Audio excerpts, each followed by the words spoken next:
Kinto pa magpaadu kamu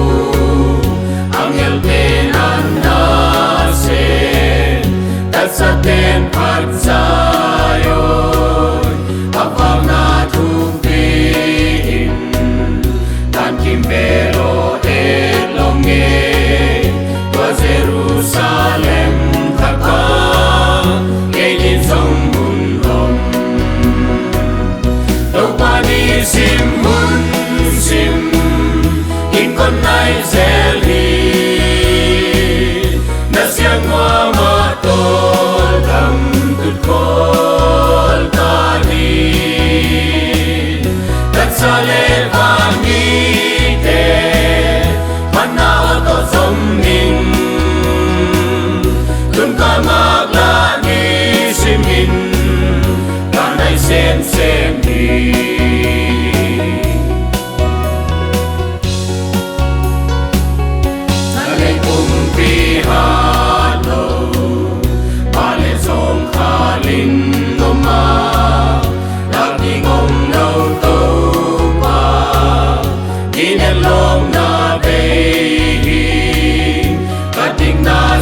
sam ning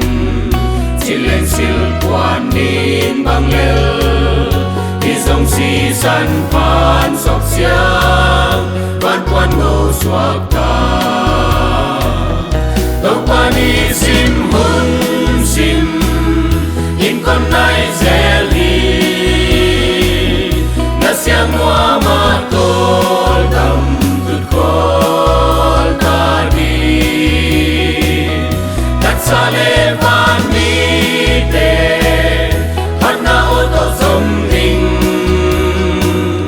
dun ka ngakla ni singin kanai sem sem hi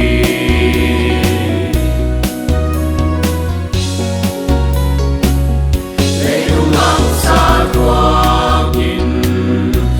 na chi kim to hein dun quan wang ding don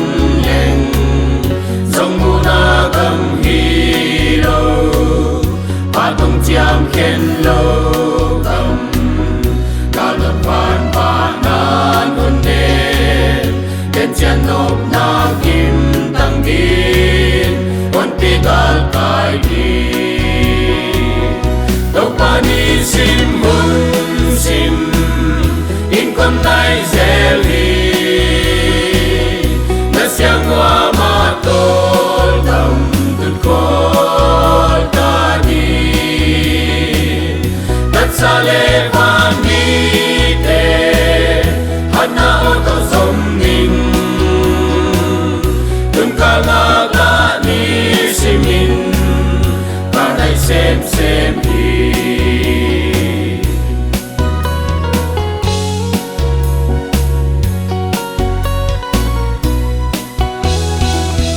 na siang ki pag sai te oi nuang kum kwa taning kalehin hak sana zailatan pahil ning agam nuang ay fanga hituy te honur sakya akun pensim dun kita he hon nem king hi topani sim hun sim in con nai zeli na siang wa ma tol dam tut kol ta di tat sale